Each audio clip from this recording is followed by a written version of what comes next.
Welcome to the CWC Podcast with your host, David Selby, Justin Reed, and Andy Horton. Hello and welcome to the CWC Podcast. I'm your host, David Selby, and I am joined by my co-hosts, Justin Reed and Andy Horton, who you may not see him right now. You may not hear him right now if you're just listening, but he's working on a couple of things, some technical difficulties, if you will. He's going to be here in a moment. On today's show, we are going to have our friends from the B&B Farms Chuckwagon Races and Race Team, Gerald and Nova Burkhalter, along with Don Kaler. And we'll get to hear about how they navigated a terrible wagon wreck that they suffered at their own race event in late July and still managed to find some success at the National Championships in Clinton just a month later. It's going to be a fun show, so stick around and find out more. What's going on, Justin? Good to see you, man. How you been? Been good. Just working and working. It's just a busy time of the year. I feel like, end of the year, like if you're in corporate anything or a big business, you're kind of suffering the end of the year kind of stuff. And if you're the Chuckwagon channel, you're trying to get Dan and Peggy's DVD done and trying to get a documentary series season 2 out for the start of the year. Yeah, I keep telling my wife it's like going to be better next week or whatever. But and it never is, right? Yeah. Yeah, when we actually get season 2 out next month, I guess January, we'll be putting everything out. Yeah. That's when things will kind of slow down for a moment. Yeah, and I'm like, genuinely, I'm excited. I'm excited to get past the stuff that's like bogging my brain down so much that I can't even see 2025 yet, because I feel like it's going to be a really good year. I feel like 2025 is going to be a great year. I get that. Oh, we got Andy. Hey. Andy Horton, welcome. So we were just talking about how Christmas is in full swing. That's right. Andy, any Christmas parties lined up? Doing anything Christmassy? No, not really. Okay. Well, it's not a huge thing anymore. You lose that glue to the family and it kind of falls apart. So you're not a Christmas person, or you just, it is what it is? It is what it is. I'm not like... You're not like a bah humbug? No. Okay. Which is worse, Scrooge or Grinch? And before they turned good. The Scrooge.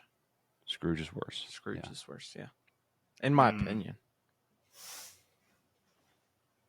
I mean, the Grinch. At least the Grinch. See, he didn't bother anybody.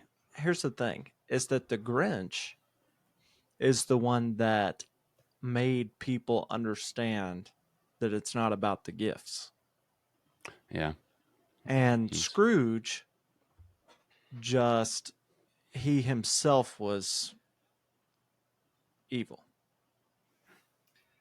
He loved money. I see the difference in the moral of the stories and stuff. I get that. But at the same time, the Grinch was literally trying to steal an entire town's worth of Christmas. Yeah. I mean, if you're talking about who was worse before they had a change of heart, I'm thinking the Grinch was probably pretty bad. Well, you also have to think that that Scrooge, he said that, what did he say when they said, but people will die. And he said, well, why don't they go ahead? Oh, yeah, that's a good point. Well, I think for me, what it boils down to is Scrooge was like a human, and so you can relate to it. And then like the Grinch was not, and he lives on like a snowflake somewhere. And he was like this fictional character that really kept to himself for the most part. And he was honestly just like all of our angry neighbors. He just wanted you to be quiet so that he could, well, I guess according to the film and the Dr. Seuss, brilliant books, with all these great illustrations, the Grinch was like a genius. He like had all these inventions and all this stuff. And I love how they did that with the Jim Carrey film, because you like go into his cave or his dwelling or whatever, and he's just got like all this stuff. And probably the worst thing is he like was eating glass, which I don't recommend, but Yeah. he Well, was a genius. And yeah. he was hurting the rest of the world by not sharing that genius. But man, that's a great film. You know what? I had this planned. I was going to ask what the top Christmas movie of all time is, and have you guys answer that question. And I haven't really thought this through. I actually thought of the question. I haven't thought it through yet, but I think we should all answer. And I would like to know what your favorite Christmas movie is and why. But like, what are your kind of like top couple of honorable mentions, or your second and third place as well? There, Oh, I'm gonna cause a fight. don't say Die Hard. That's exactly what I was gonna say. I told you I was gonna start a fight. Oh man. It is not Christmas until Hans Gruber falls from Nakatomi Plaza. That's all Okay. I'm saying. That's kind of a filmmaker answer to some extent, but also it's a little bit of a Scrooge answer there, Andy. So Listen, you just saying listen. Die Hard is a Christmas movie is like saying Sound of Music is a Christmas movie. Okay. No, I'm cool with that. no. It's Just because It's a it's great placed movie. at Christmas you know what doesn't it's make like. it a Christmas movie. You know what it's actually. You know what the best comparison is for me. The best comp is saying Die Hard's a Christmas movie. Harry Potter's a Christmas movie. Harry Potter is a Christmas movie. No, it's not. That's the thing. Yes, it is. It's just associated with Christmas because like a bunch of stuff happens in the film. Like kind of, it's always cold outside the castle, and they have some snow and stuff. But all the movies, those Every movies would have movie, been they were They released. say, "It's Christmas, Harry." And they say it's Happy Christmas, right? Hey. Not Merry Christmas. Yeah, yeah, I don't know. I don't watch Harry Potter. sure. Well, they're British, so you know. Listen, I'm a big movie buff, so I just like about every movie. Yeah, But I'm I'll a filmmaker. disagree with you on the Die Hard. But anyways, Okay. my Okay, fine. Fat Man. Okay. An honorable mention. Thank you, Andy. Your top two so far are really going well. I bet there's a lot of our listeners that are like, Andy's right. So And you I guys would need a s- support group that you can all go to together. All right. Justin, what are your top 2-3 films? I would say that my number one is Christmas Vacation. Okay.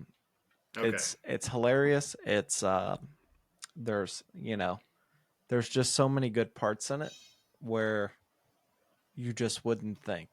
Like when the boss doesn't give him they give him the Jelly of the Month Club, and he goes off the handle, Yeah. and he's like, "Holy shit, where's the Tylenol?" Where's the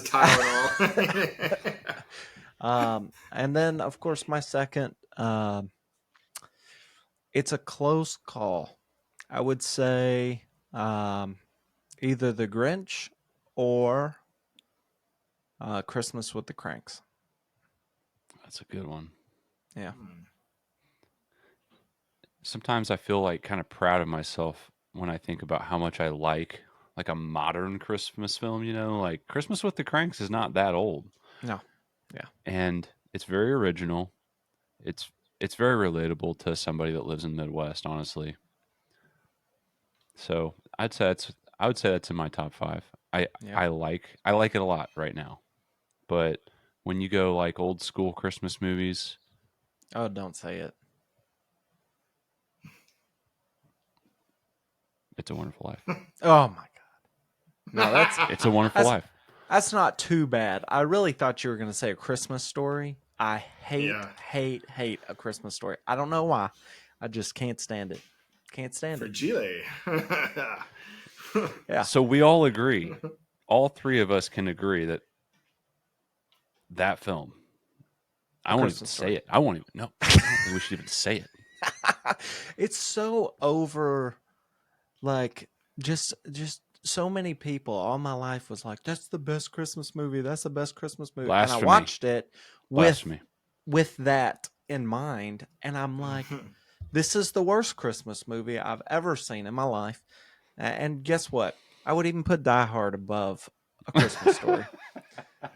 So I'm there's glad we're that. drawing our lines. We're drawing our lines. Like But even I will like say, what qualifies as a Christmas movie. I will say that one of my other favorites that I watch every year uh, is Miracle on 34th Street, but the first one. That's good. Yeah, it's good. Yeah. Okay. Yeah, so It's a Wonderful Life. I feel like I can make a good case there. It's survived the test of time. I don't think I even have to make a case for it. I think so many people, if you know, you know. Mm-hmm. Um, it's just a classic. It's a great story. It's a great real story. A guy that has real problems that had the world at the tips of his fingers, and then he had to do like the unselfish thing and stay home and like stay in his little town. And spoiler alert, stays in his little town, finds love as his love of his life, but also figures out that like when you find the love of your life, the beautiful woman, and you settle down. Wait, this sounds like my life. This sounds like my life right now. I'm just kidding, but kind of. There's a reality that sets in. No matter who you marry, no matter what your situation is, no matter how big you are in your own little community or your town or whatever it is to you, you have your own demons and stuff. And it's just it's a great journey of navigating like the real things that happen to people and then finding the true little treasures in life and celebrating those and I guess it's kind of a faith based film too because it's like God sends an angel and yeah, but that's a good film. That's a good black and white film. If you've not seen It's a Wonderful Life, I recommend watching it this holiday season, preferably not with your young children. They probably won't like it. But I think a couple of my top other films would be like the Jim Carrey Grinch, definitely up there for me. I just can't watch that film every year. I can't watch it every year. I get worn out by it. So, what have you guys seen already this year? What's already like come on TV and you're like, hey, I think I'm going to watch this? Yeah, I don't watch TV, so I haven't seen anything. And he's like, the CWC podcast. Yeah. So I would say, for one, as you know, I'm a big movie fan, so I've already started. So I do the same thing for Halloween, starting October 1st to the end of the month. I watch nothing but scary movies, Halloween movies. I do the same thing for Christmas, December 1st, which it actually came before December 1st because I was already decorating the house before Watch our Thanksgiving. previous shows. Watch the previous Right. shows if you want to know what happened. Right. But I start and I just watch nothing but Christmas movies. If I'm going to watch TV, it's going to be a Christmas movie. Wait, And do you turn so on Hallmark? Are you will you I turn on? do. I do. Wow. Yes. So That's a I've cutoff watched, for me. I I understand. I understand. But I've watched Hallmark. I've watched and you know what? I've already watched Miracle on 34th Street, watched Christmas Vacation, watched The Grinch, watched Christmas with the Cranks. I've watched oh, another one. Do y'all like White Christmas?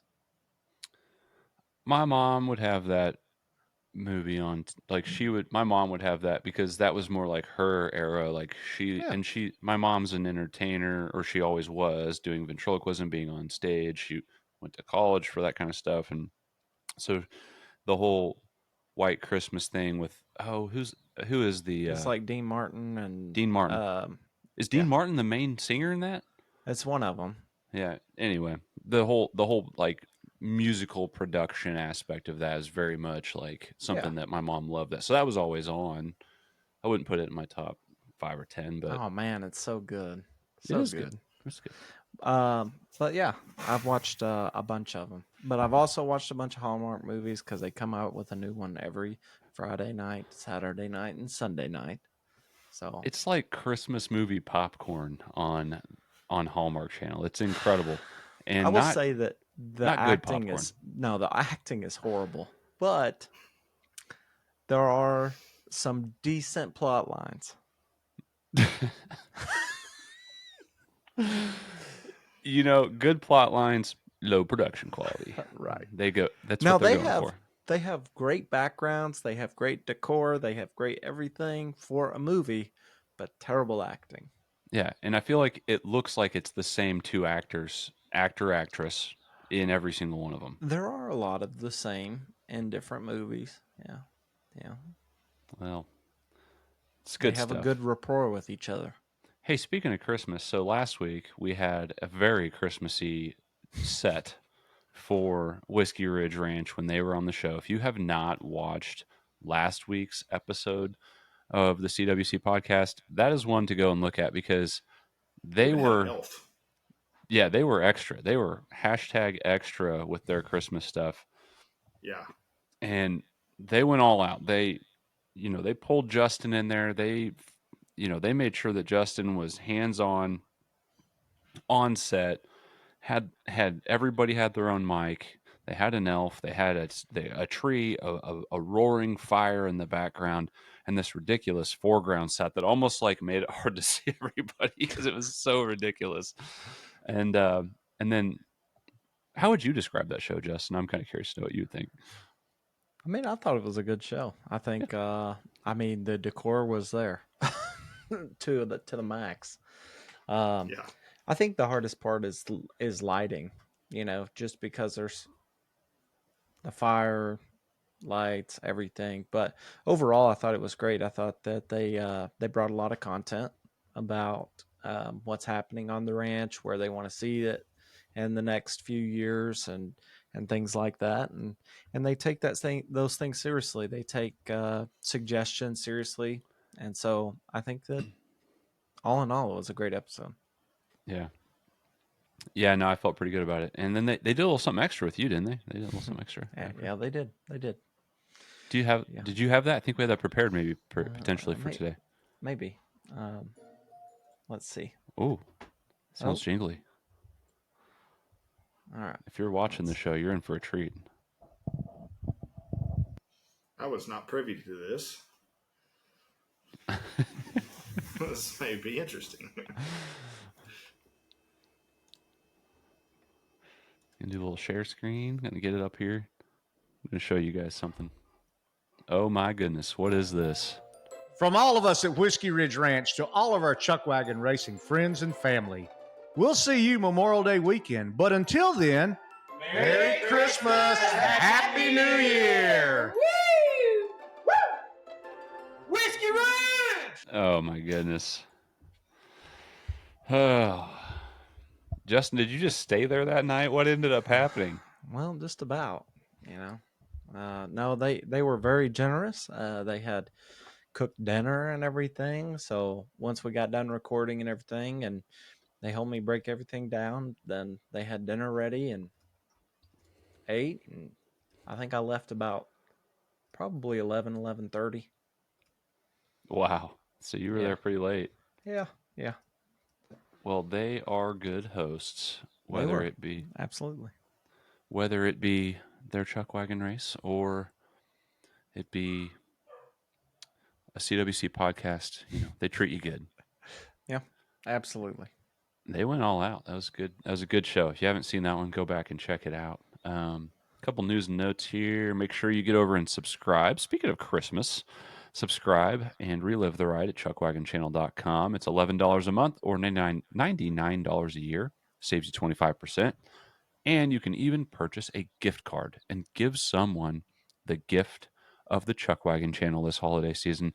Talk about a great stocking stuffer. Just follow the link in the description below and we'll get you all set up. If you have any issues, just send Justin a Facebook message and he will make sure to help you get set up, or send us one at the Chuckwagon channel Facebook page and we'll make sure. Actually, I had a lady today. She was having a hard time with her login and password, and she just shot me a Facebook message. We took care of her as quick as we possibly could. So use Awesome. that Facebook messaging. Upcoming shows. Next week is our official Christmas show. I know it kind of seems like today is because we've talked about a lot of Christmas stuff, Yeah. but December 19th will be our show with Dapple Oaf. We'll be down there in Clinton, Arkansas, coming to you from the Hogs and Heifers Sports Bar. And Dave Harp, he opened that restaurant with his crew. and they will be providing some of their holiday cocktails and specials. We'll have some special guests potentially. Who knows? Anything could happen. It's a Christmas show. Tis the season for giving some unexpected gifts. Anything could happen. So I'm excited for that show. It's also the cutoff for our CWC Awards show. Yes. Yep. Absolutely. Yep. And what is that?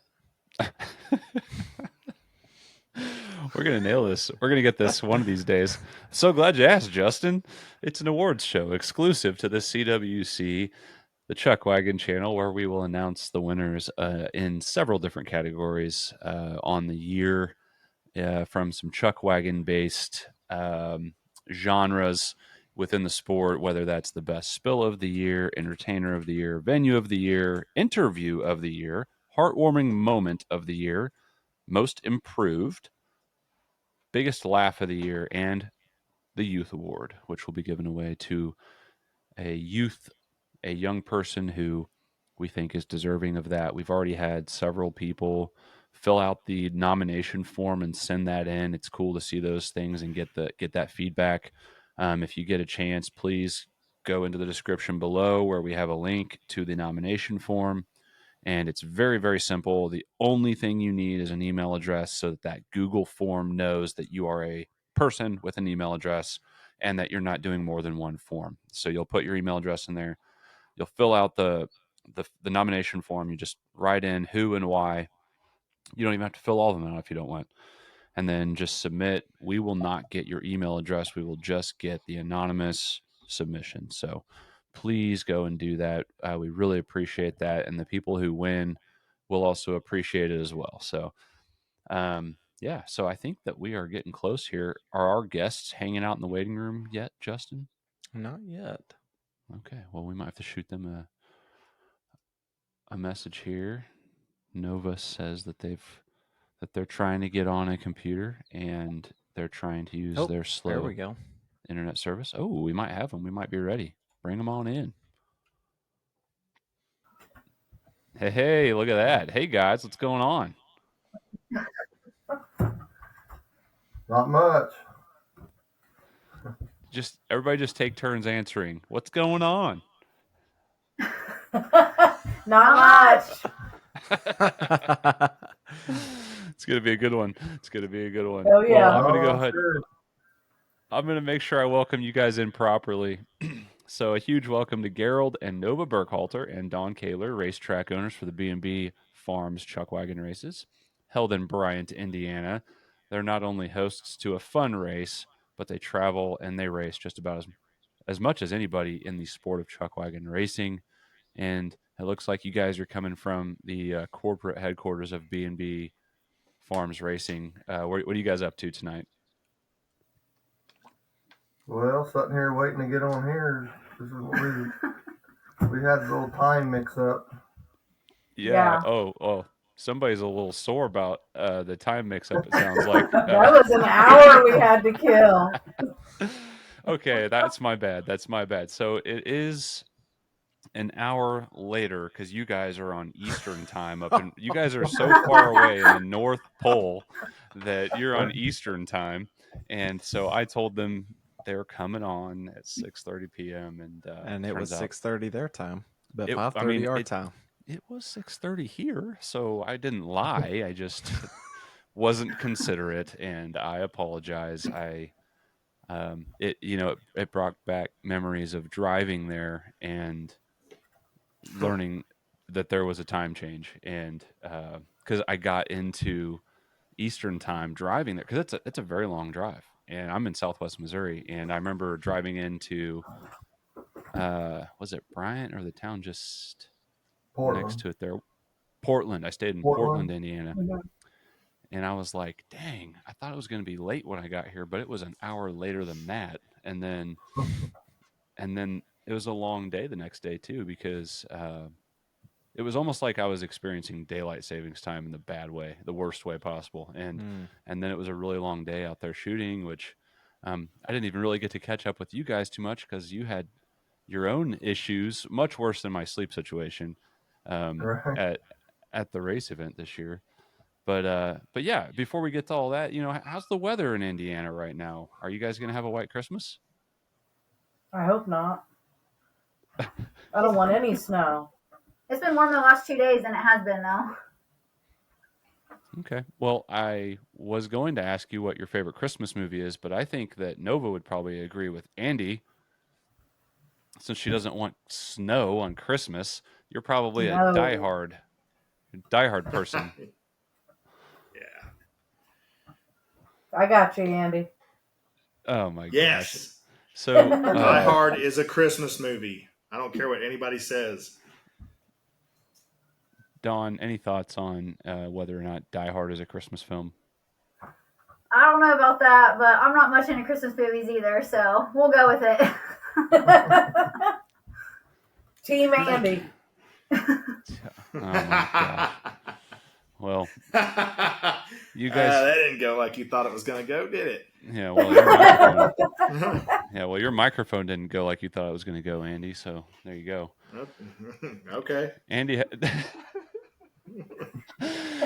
started the show with a microphone that didn't work. So you guys are all in the same boat, and so you're just talking straight through the good old laptop. It looks like, which is just fine. And I did want to ask.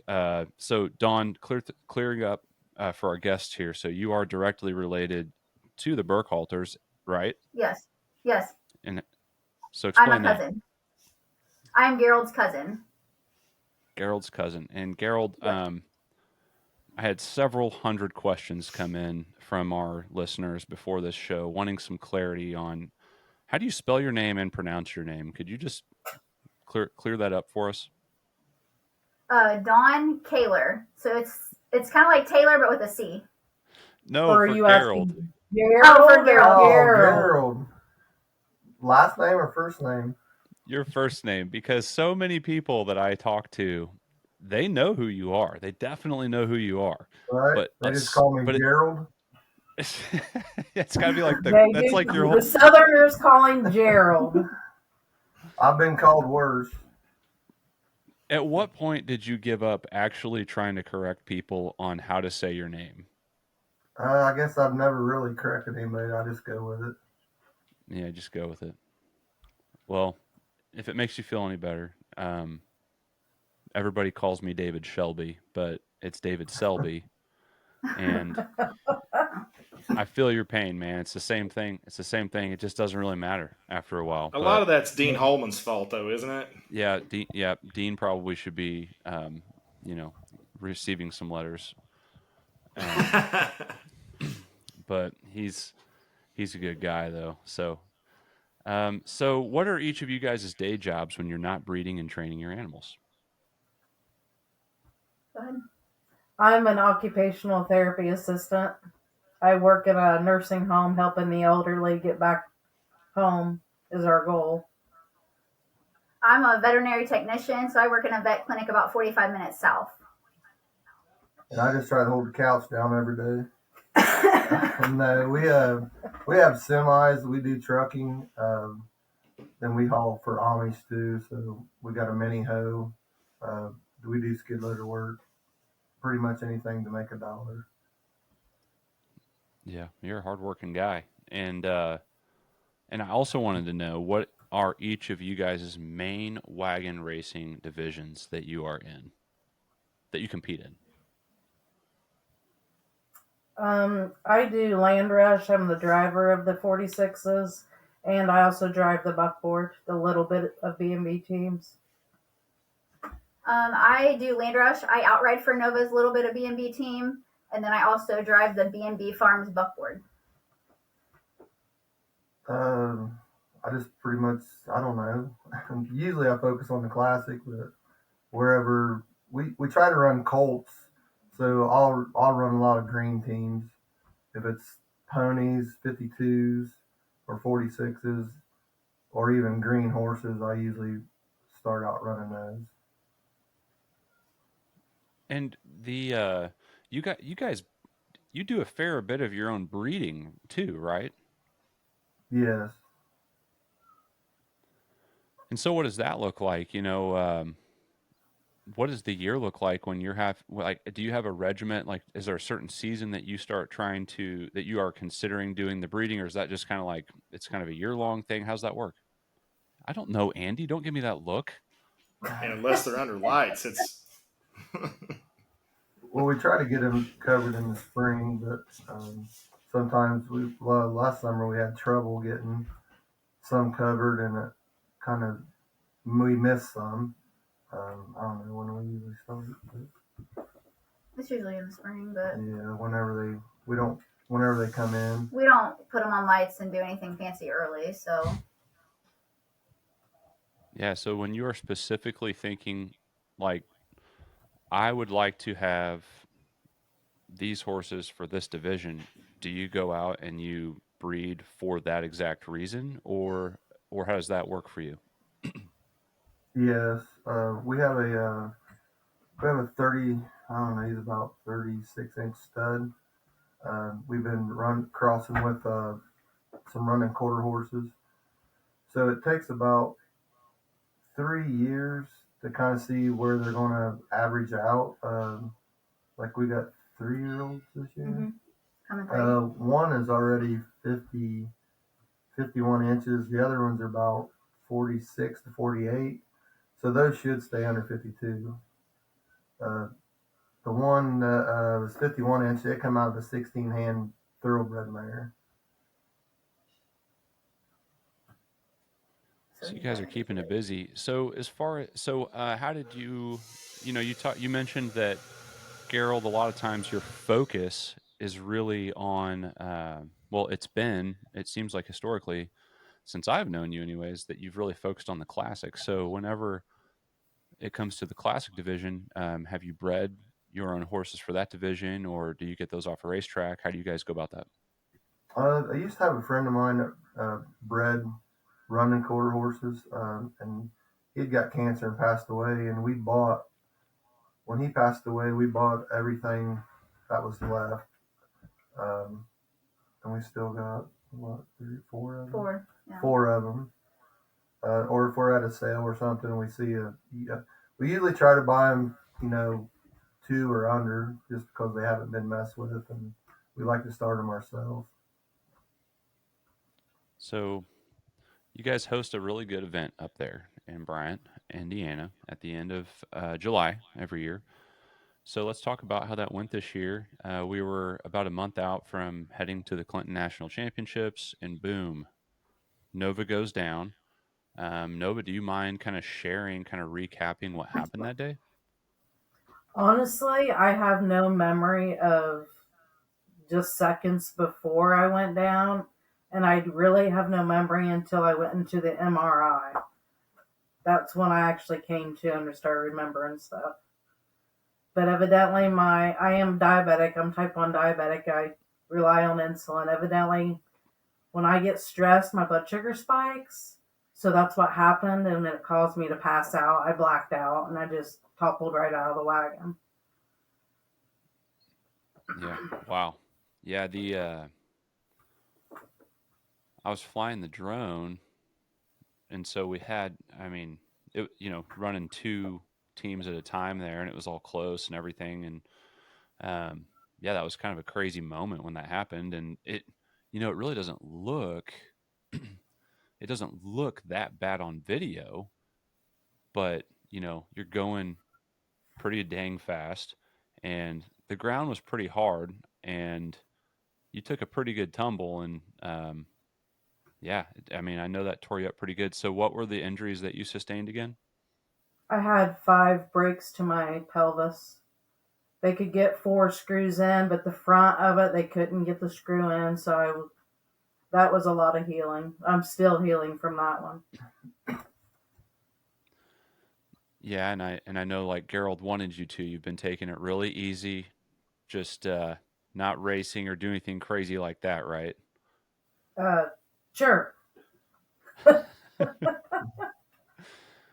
2 weeks after they released I don't believe that for a second. Right. Yeah, So 2 weeks after they released me to start walking, that's when I jumped in the wagon again. But I had Dawn with me. I was okay. And Dawn, in your opinion, how's everything going? It's going good.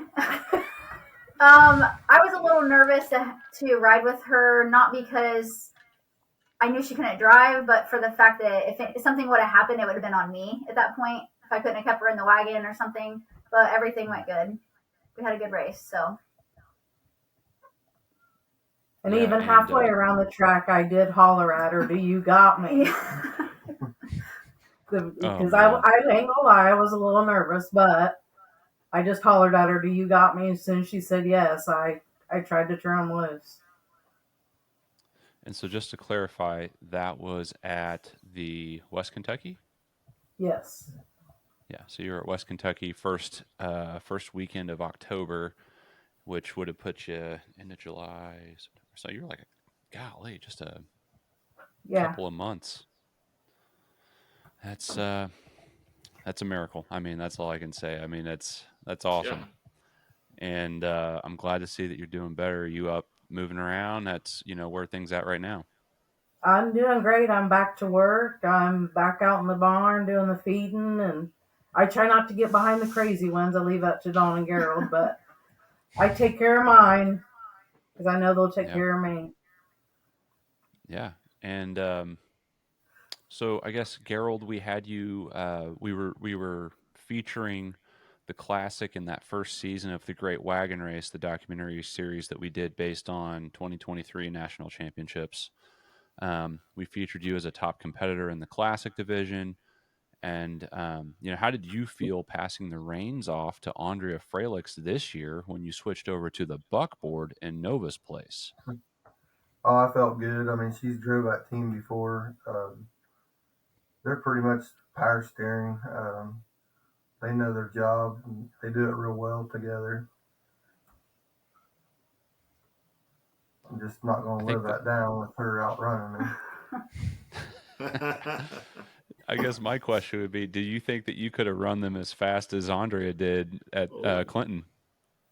Oh, I don't know. I think I could have run them a little faster. I wouldn't have took that curve so wide. No, it worked out. It gave Tyler a good chance to get in the inside there and catch him. My hat's off to Tyler. He does a heck of a job. I was kind of skeptical on his horse named Blue. Going into it, we didn't think he quite had it, but he proved me wrong, and he's a good horse. He come through for us. Yeah, it's something crazy about having to do something for the sake of your wife needing you to do it versus, if you're running just for you, Gerald. It seems like Tyler has a harder time catching you. Yeah, I don't. Maybe I push him a little bit harder. I don't know. I think you should, or I don't know. Figure out what Andrea's, what her secret is there, and maybe you can get him to catch. I mean, on that note, though, are you? Or maybe just take that turn a little wider. Yeah, take the turn a little wider. And so just to catch our listeners up, if they don't know, so Andrea fills in for you, Gerald. You already had Tyler as your outrider for the B&B Farms Classic team at Clinton. She was running your Reds, your highly coveted, much loved red horses that definitely had the speed, definitely had everything they needed to go and run well, even in years prior. Had you won one with them before, or was it just the Grays that you had won with? No, we won 2020 with that same horses. With the Reds. Yeah, and they've been top competitors down there for the last probably 6 years, 7.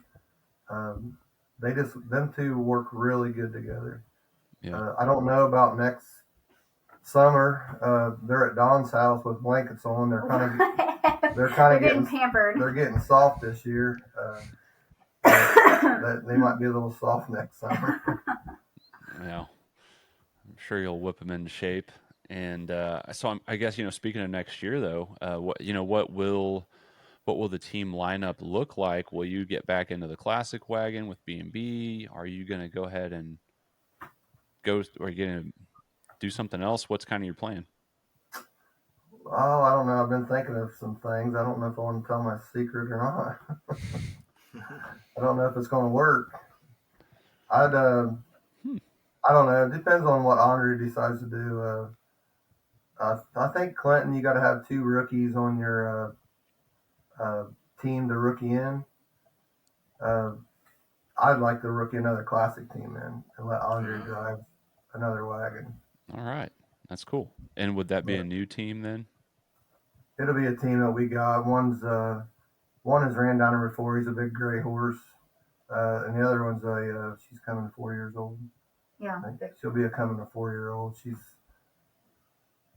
I think I'd rookie them in and see if I can outrun Andrea and the Reds. Yeah. Okay. Is that why you're fattening up the Reds so much right now? Yeah, that's why I give them the Donald so she can make them soft. Give him McDonald's. I've been talking to a couple people, see if they'd help me rookie a team in. I think it'd be fun to run against one of my other teams.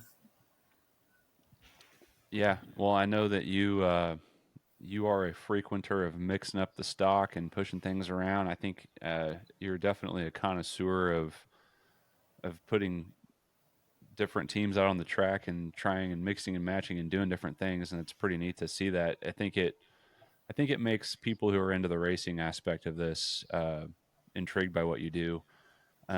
So the other thing that it's kind of been on the back of my mind is, in that national championship race this year, Andrea's out there smoking the trail with that, a 57 and change, which breaks the track record. But then on Saturday, the next day, we see the Pink Poodle go out there with his team, and they had an unqualified time of a 56.5 or something like that. Any thoughts on what they'll look like next year? Have you heard anything about if he sold that team or what that looks like? I haven't heard they sold him for sure yet. I knew I heard that he had a younger team that he was wanting to try. Yeah. Man, well, there are definitely some common denominators in these teams that are really fast and competitive, and I feel like that's the people who are, raising and training these animals. So, hats off to you and what you're doing. I mean, you have to look a little bit closer between the lines to see those times and stuff, where those wagons are finishing, not always qualified times, but how fast you're finishing. Even in the buckboard, when you jumped in for Nova this year, I know I feel like it was Friday. You burned it up pretty good out there on the track, but you didn't have an outrider. How did that go? Yeah. Those ponies ran the fastest time at Clinton all weekend, but we never had an outrider. Yeah. Man, what is it about the buckboard? That's a fast division. I guess it's the short track. Yeah, I'd like to rookie a team in there too and be against these two. I'll take their junk if they don't want to run and beat them with it. Yeah, we got so many ponies that we need to get seasoned and stuff. We're probably going to run a lot of buckboard this year, just with a rubber wheel tire just to get some ponies seasoned. So I have a question. Awesome. You were talking about having a new classic team maybe next year. Yeah. And if you do that, you were talking about having Andrea drive one of the classic teams. Sorry, what was that? Go ahead. I was just going to say, if so, what does that mean for Rolling F? Well, it's kind of Rolling F. I don't know what she's going to do because if she's going to have to rookie a buckboard team in now. So if she does that, I will lose Tyler as an outrider on my classic because you can't, the way they have it set up, the rookie in, you can't be on the lineup. So you can't be on veteran team. back. Right. Gotcha. So I'd have to find me another outrider for the classic. How hard is that? As far as finding people that can catch on and get on a horse and catch, how hard is it to find a good outrider? It's hard. Obviously. I mean, if you got a fast team, they got to, everything's just got to click. They got to be right there. You got to have the horse to catch, or at least try to give them the inside. Especially on all these fast teams. I mean, it's hard. You should consider reaching out to Ben Hartwick, who can't find anybody to catch his team either, but he also is a great Right. outrider. I know. maybe we should team up. Well, if Andrea comes back and she runs your Reds again, you guys might have to do that just to beat her, huh? Right? I don't know. It'd definitely be interesting just to run against another team of mine. It seems like with outriding horses, it's always one or the other, right? Either the horse is really fast or they can get on them, but not both. Right. Yeah, you can never get both. If you can get on them, they can't catch you. If you can't get on them, their horse is fast enough, but can't get on them. But we have an outriding horse that we laid off for a year. She's about 14 hands. If she stays sound, pretty much she's caught about every time she's ever been out there. She's a pretty good horse. But she got hurt on us, and we just give her a year off to try to get her healed. It's always crazy to me how good of a team can go down to Clinton and not get it done. And it happens to so many teams every year, especially doing the docu-series, you zoom in and you magnify the story for each of these different drivers or their teams or whatever. And it's like, man, I mean, we did the podcast this year and we talked about who we would maybe pick to win, which I think that I was probably the wisest amongst us that said the Reds could just win that thing outright. And I also talked about some of those guys in that heat before you, and Derek Hand, they were shooting out of there, and they were flying this year, but no chance on an outrider. And it just happens to so many people every year that probably could be a contender. And it's also so common that you maybe don't see the fastest time on the track win it, So, Right. I'm rooting for you, Gerald. I hope that you get another good team together that can get it all done, everything click into place, and that's really it. It's got to click into place, it seems like, from what I've seen over the years. But so I want to talk about you guys' race just a little bit. It's the B&B Farms Chuckwagon races. It's the last stop before Clinton, and it also features more Amish racers than we are used to seeing.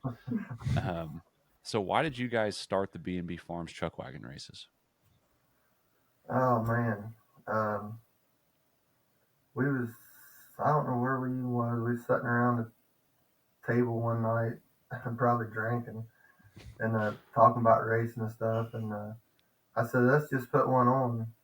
And everybody looked at me like I was an idiot. And so I started calling around. We just kind of winged it the first year, and it went really well. I forget how many teams we had, maybe 15. I mean, we put a lot of them. We pull a lot of stuff out of the pasture and let people run them here. Just so we can get more teams. But then we got the Amish. They seen it, and they wanted to race something. So we had little kids out there running pony carts, the 4 little red wagons with their 26-inch pony, and it just grew from there. I mean, the Amish really enjoy it. Man, the Amish are really fun to watch, and I don't know. It's probably because everything they eat is just directly from the earth, but they seem like they can take a hit unlike anybody else. Like, no offense, Nova, but like you and I, if we fall out of a wagon, we're going to break our pelvis in 5 places. if one of these Amish kids falls out or one of these Amish people, they're going to tuck and roll and they're going to do a somersault in the cartwheel and they're going to pop back up. They're going to grab the reins and they're going to just slide on the ground until they pull Right them to a behind halt. them. It's crazy. It's incredible. And seeing the kids, and I've talked about this before, but seeing the kids at that race and them get on their little tiny 2-wheel wagons or whatever they were on, like their chariots or whatever they were on, I remember seeing one race where the kids all just like 2 or 3 of them just dumped out like right there in front of everybody, and one of them just like twisted over and like popped back up and like stopped his team on his feet like it was no big deal. His bowl cut just flying around all over the place, and it was nothing, and he was fine. And I'm just like, I can barely get up and down off this flatbed without like tearing my ACL.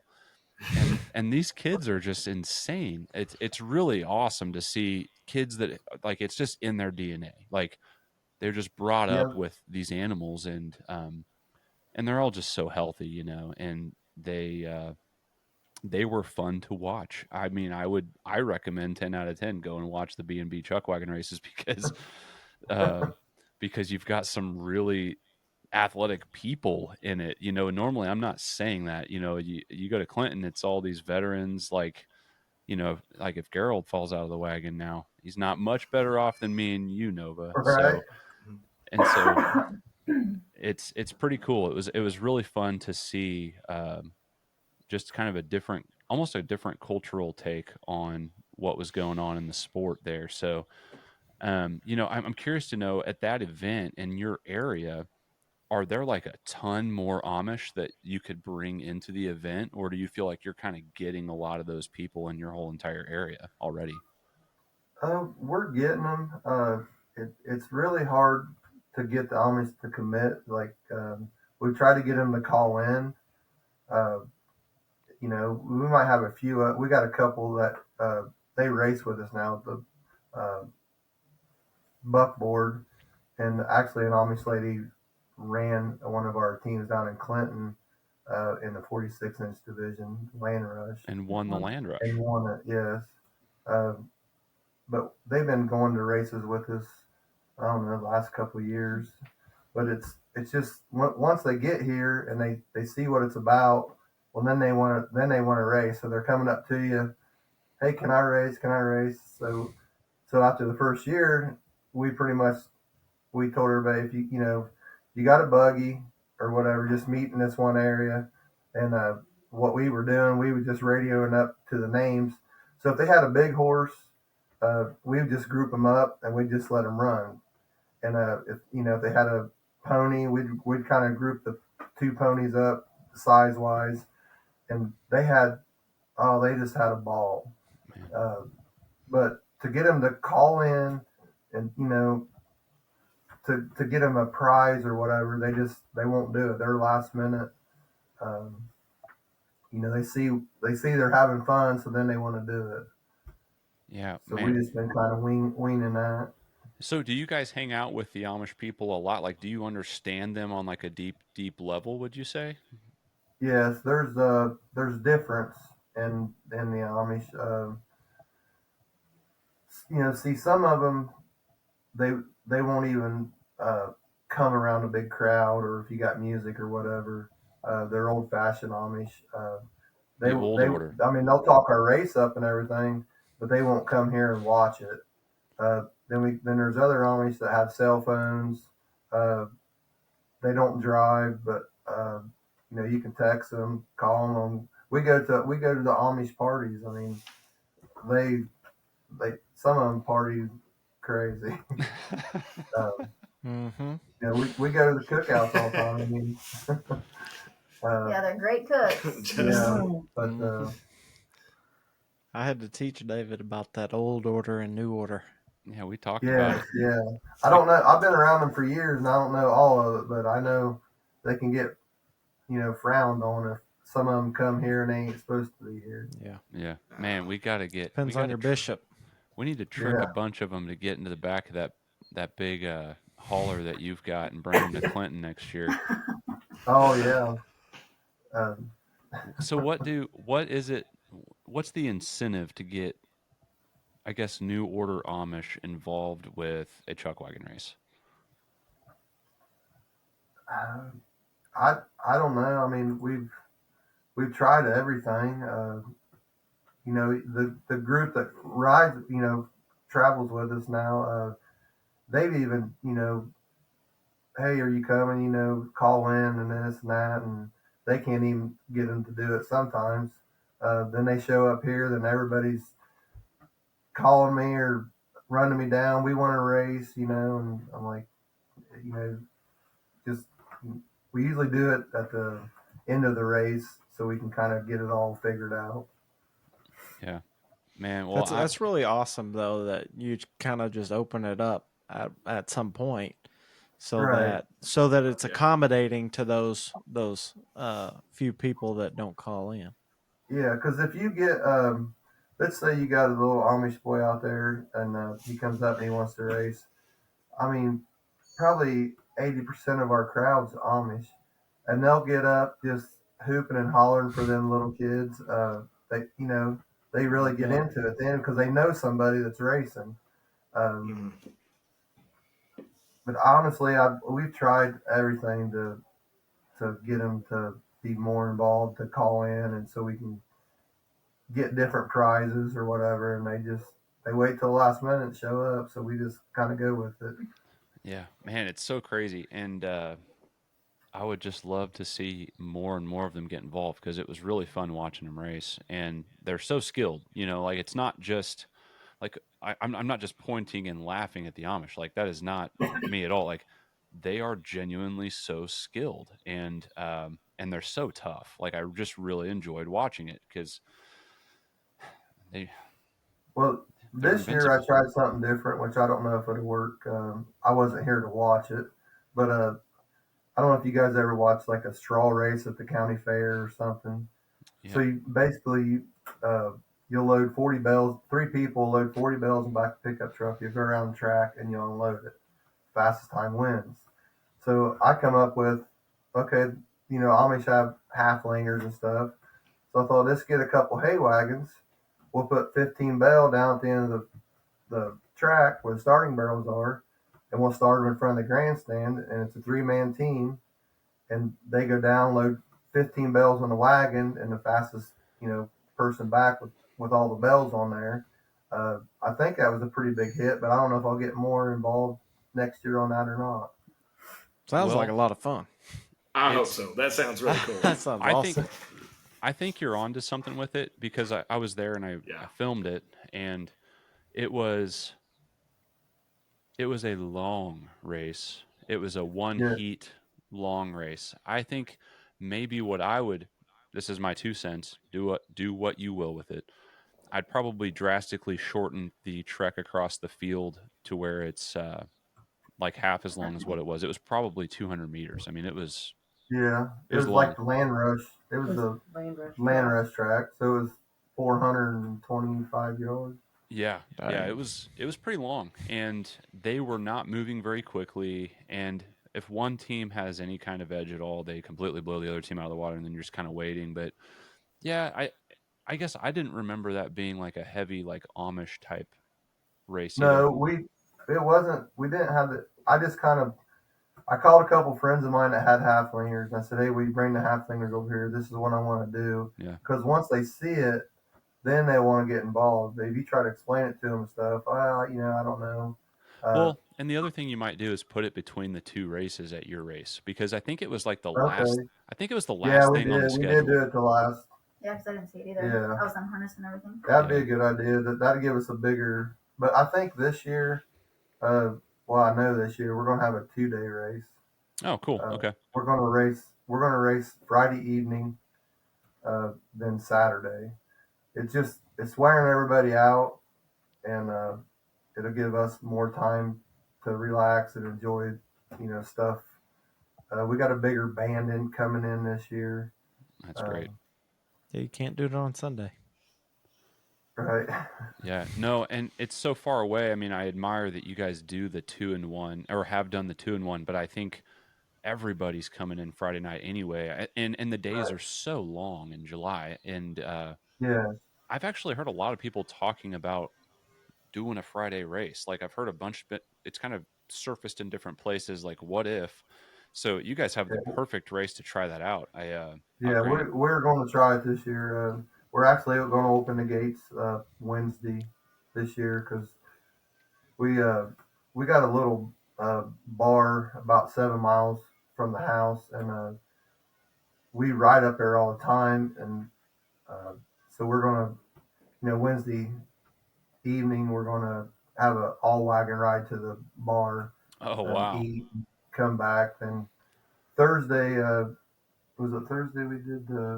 We got actually it's an Amish family that own this pond, and I don't know if you was up here for that or not, but they have this big pond down there, and it's nice.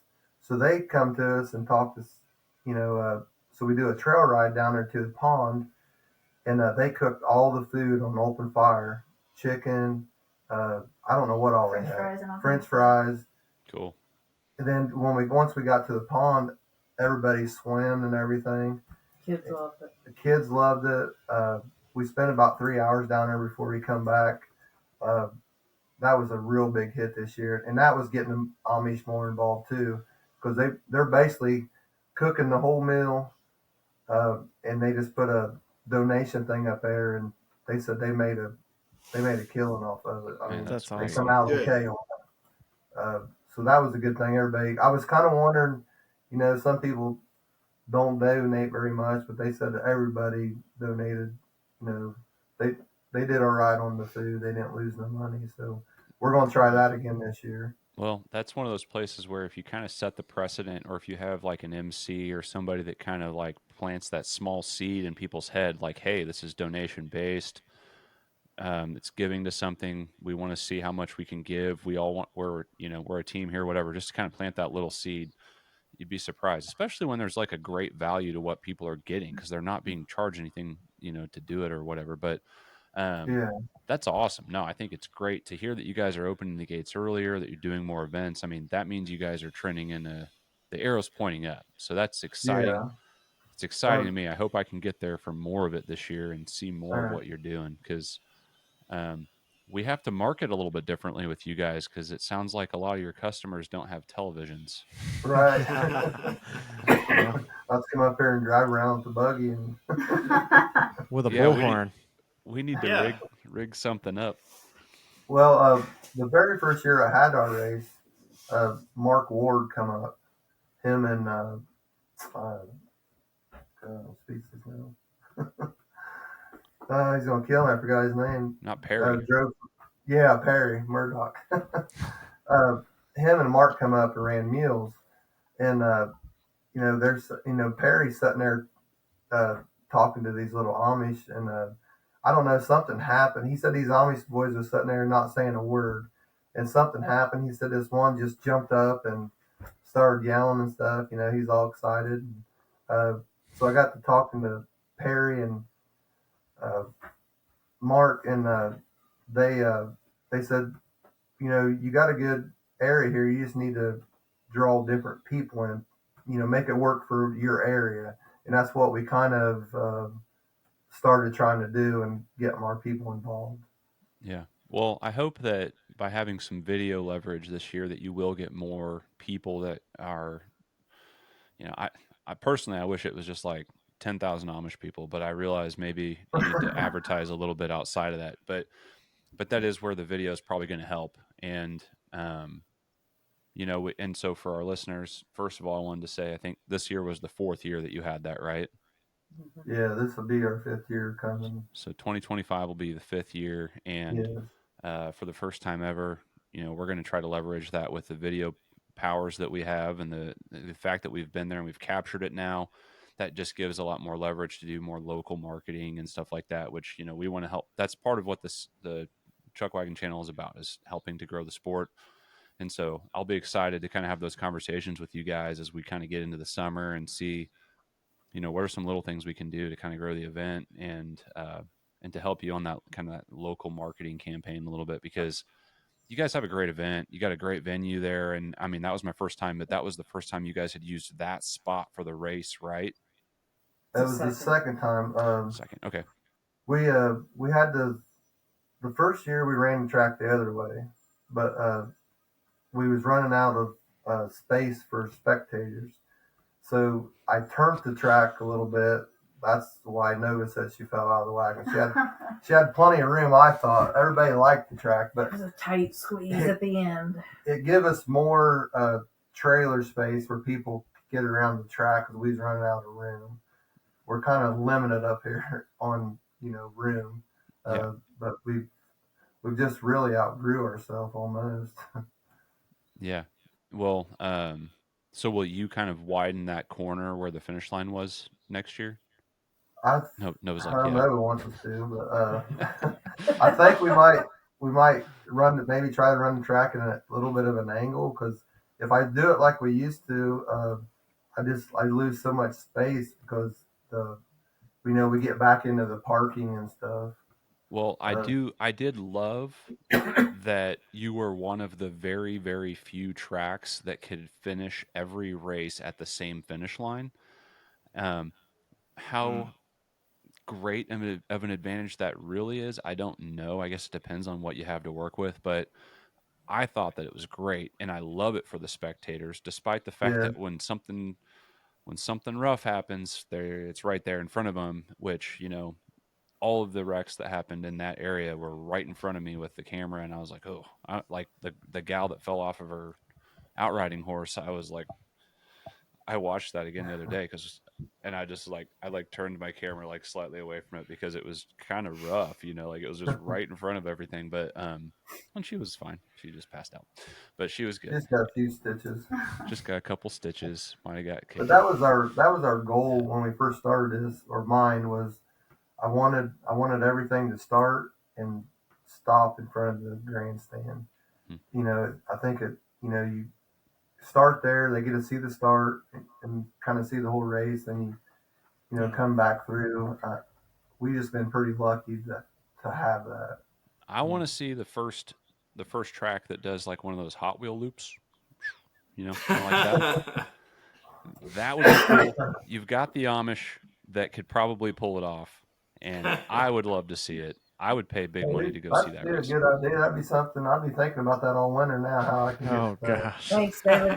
Thanks a lot. We can maybe pull them on horseback and get them run over there on the wagon. Oh my gosh. Oh man, I'm excited. And maybe while we're on the topic, so if it's a small buggy and they've got a ski rope, right? So yeah, that's what I'm thinking already. Yeah, they're going fast enough. Yeah, and then they just let go. Don't put the livestock. No horses will be harmed. Right. It's just going to be the person on the wagon. Yes. And then my wheels are already turning. My wheels are already turning. I love it. I'll make it worse. Have you ever seen that ski touring stuff in Colorado where they pull a skier with a horse? So I think that, but a giant longboard that has big rubber tires on it, like a skateboard, but with big rubber tires. Yeah. And they just hang on. Yeah. That's how you do that. If we don't do a full loop, we should at least do some jumps and stuff. Like a ramp. Yeah. Yeah. We'll work on it. Yeah. I think we're onto something here. When you get an hour, when we get an hour into a show, different things start to come out of our mouths. It's really wild. See, that's the Amish would be all for that, pulling their little red wagon down through there, jumping over stuff. Yeah.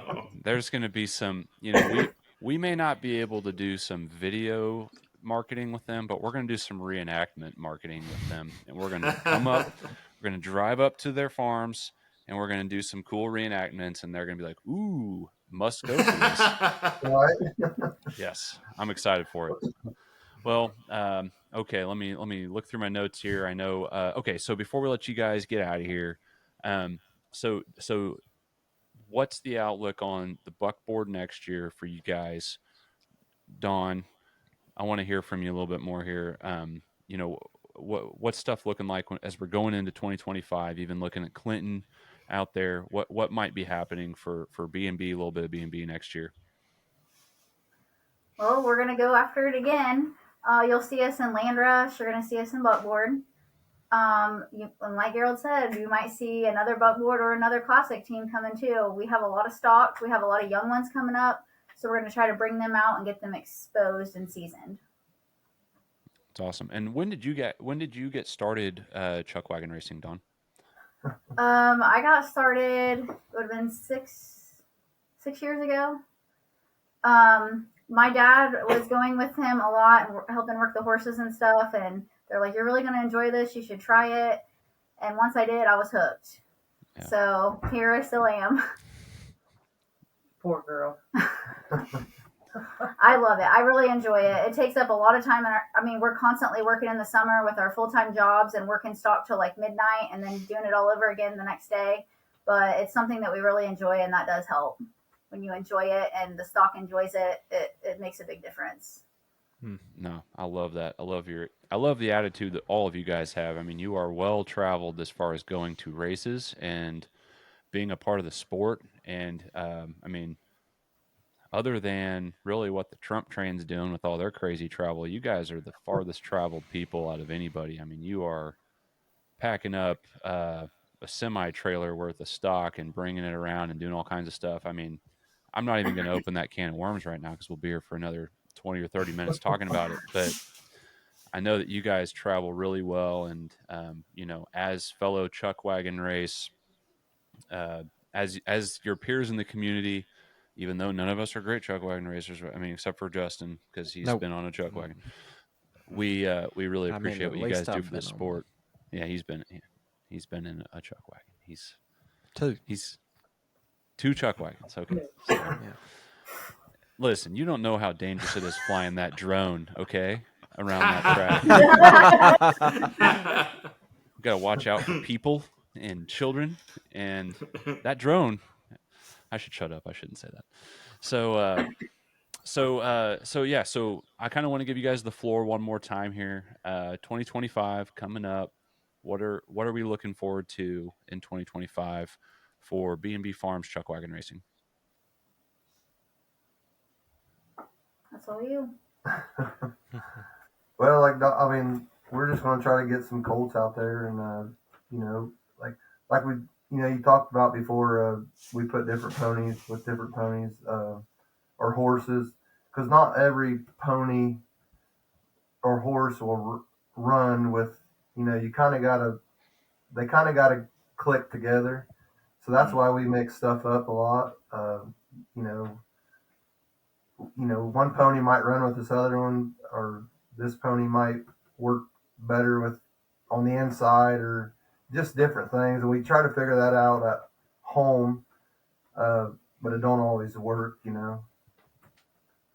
Well, you guys, when I as far as the top 2 or 3 teams I would go to ask questions about training and breeding and all those kinds of things, you guys would be at the top of the list for me. I mean, you seem to be the experts in the field, at least amongst the Chuckwagon racing community. I mean, you guys are doing it at a very high level. You're always, I mean, if I see B&B Farms in a race at all, I know that you guys are going to be competitive. You guys have just kind of proven yourselves time and time again. And it's like you said, Gerald, it's just a matter of things clicking into place. So I guess my hope for you guys in 2025 is that you get a bunch of good outriders and outriding horses to kind of make it happen for you. I guess I'll give Ben a call and see if he's really sold it. There you go.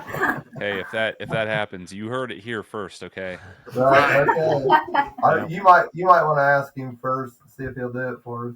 Well, I have a feeling he's going to watch the show and he's going to hear this, and you'll be hearing from him shortly. That's how it's going to go. Yes. Give me a call, Ben. Ben Hartwick, this is your calling card right here. Awesome, guys. Well, thanks again for having me come out to your race this year, for letting me see what you guys are doing up there. It really gives me added appreciation for not only what you guys do, but for people in the sport and how much they care about it. And you guys have as big a hearts for the sport as anybody that I know.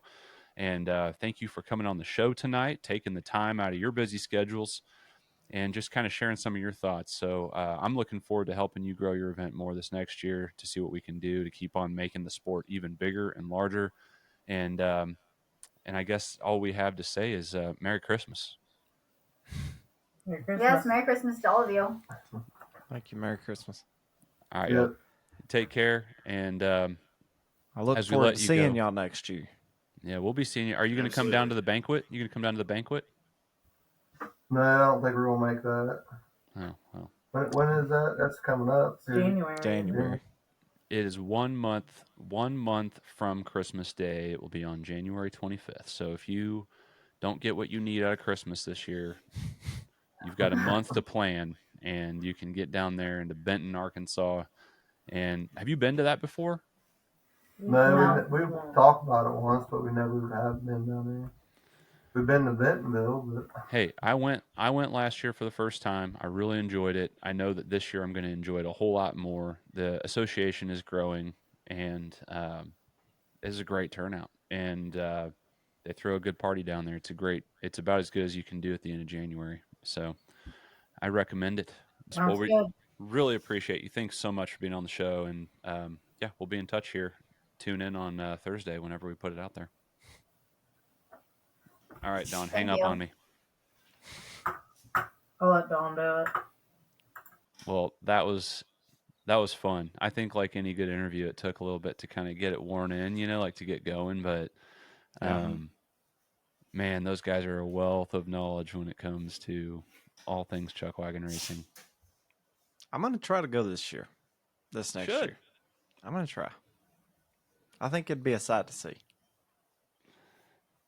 I really enjoyed it. And it's further north, so like even though you're at the end of July, it wasn't like Arkansas and Southwest Missouri. It was more mild. It might have been in the upper 80s. Yeah. But it was nothing like what we have. Then we'll have to get Andy to come and we'll do a whole production of it. When is that? It's the last weekend of July, or it was this year. It's the last stop on the books before Clinton. I don't think I had any conflicts this year. No, so it was I'm just not sure. It was just a matter of it was just a matter of we were kind of breaking the ice with them, and then they Gerald went ahead and pulled the trigger and said, "Hey, we'd love for you to come and do a promotional video and shoot this thing, and let's see what we can do." But Gerald also knows that, like he said, 80% or whatever of their people are Amish. So how are you going to market to that with video? But but I think that it's all part of the bigger picture. I think it's one thing you have the camera out there, you've got the drone out there, you've kind of you just show that this is a big deal, and then people kind of buy into it more. I think that there are a lot more people locally that don't know anything about it, that are not Amish, that could drive out there and pay for the entry fee to just come in, park the car, and watch the race. And I think that could be in the thousands of people out there easily, and it'd be really, really cool. And if we play our cards right, I think that in the next couple of years they could have some growing pains that are like good things, and they have a good event. Gerald and all those guys, Don and Becky and their whole group of people that are out there, they understand the racing aspect, and so they can put on a good show. And they put on a good show this year. The races were fun to watch, and I mean, other than like a handful of wrecks, it kept moving, and they got through 2 days of racing. I mean, small races in one day, and it's just really enjoyable, and everything's really close together right there. And I just put out a video like literally today on their July event, so people can kind of start tuning into that stuff and getting that content. And I'll talk to Gerald and them and see what they want to do as we kind of get into the summertime, and see what they think would maybe benefit them on a local level as much as anything. I mean, they might even run it. I mean, they kind of do their Facebook group just like a lot of other people are in the Chuckwagon racing community. It's kind of like their Facebook page is probably their main spot. And I could see where even if they ran some like local Facebook ads and pushed their video around there, I could see it being like, even in that video, if we would do something that's like, boom, here it is on a map, like we're right here, just take a couple left and right hand turns and you're there if you're local, and come see what this is all about. Bring the kids out. It's good for families. It's fun. It's clean fun. And they had a good handful of vendors and stuff that were out there too. So yeah, I just, and they're the only race like for hours and hours. You know, they're all the way up in Bryant, Indiana. Right. So they don't have any competition. But anyways, yeah, that was a good interview. How'd you guys feel about it? Good. Yeah, it was very good. Mm-hmm. I'll be interested to see what happens next year at Clinton. Yeah. You know. Yeah, I mean, they're mixing around stock and they're doing all kinds of stuff, and you can just tell Gerald doesn't even know yet. He doesn't know what's going to happen. I mean, so many things. No, could but happen. you can tell them wheels are turning. Oh yeah. Oh yeah. Yeah, I Yeah. can't wait to see the Hot Wheels loop. That's what I'm excited about. I think Gerald will figure it out. Might be a 1-year thing, so don't miss the 2025. Yeah. B&B Farm. Don't miss the B&B Farms Chuckwagon races. We're only going to do this once. Yeah. Yeah. It's going to last as long as the Chuck and Buck. As long as like nobody gets hurt, we're just living on the edge. Got 2 years so far. It's better have a chopper right next to the. Better have like Monster Energy drink there, getting everybody hyped up before it starts too. I don't think Amish people can drink Monster. Hey, the new order. Hey, we might not even have Monster by next year. Oh, really? Is there like legislation getting passed to outlaw that crap? Well, that's what RFK wants. Okay. He wants to get rid of all the energy drinks. Yeah. Well, ban them. You know, I'm not going to go too deep into it here, but we got to get those chemicals out of our diets, guys. Okay. Yeah. Yeah, so I guess I'm going to reiterate one more time the CWC Awards, the nominations, that the form is open right now. It's in the description below. We want nominations for the CWC Awards. We want to hear what you guys have to say, who you think deserves those awards. We have mulled over a little bit more about what the awards will look like. I think that we're going to be leaning into the plaques more than like a buckle. And that's at least going to be year one, and we're going to see how that goes. And, you know, we want your feedback on that, but that's kind of where we're at this year. That is going to close next week as we get into that Christmas show with Dapple. We're going to kind of close the door on the nominations, and then we will kind of work the nominations and everything amongst ourselves through that Christmas week, and then we will come out with the awards January 2nd on the show. So don't miss that show. Very excited for that one. I think it's going to be a good one. Kind of giving some credit where credit's due for some of these different teams, different areas that don't always necessarily get the what's the word I'm looking for? Really, just the attention that they deserve for the things they do. Recognition. There you go. That's the word I wanted. Yeah. So next week we will have Dapple on the show at Hogs and Heifers down there in Clinton, Arkansas. We're excited. And Andy's coming. Andy's going to be there, right, Andy? He keeps ignoring your questions. Every time you ask, he keeps ignoring them. He doesn't have anything going on. It's a Wednesday that we'll be recording it. It's hump day. It's a good day. We'll have a good time. We need you to come and represent and help us with our technology. And also just BRDD. And BRDD and have a good time. It's the equivalent That's of our about what I'll be good for, because hey, it's our Christmas party, okay? We're gonna have a good time with it. So we'll have lots more Christmas stuff to talk about. It's not gonna be serious, but I think it'll be a good time. Last but not least, don't forget, subscribe, relive the ride at chuckwagonchannel.com. Have a wonderful weekend. As always, thank you for supporting what we do, and we will see you out on the track.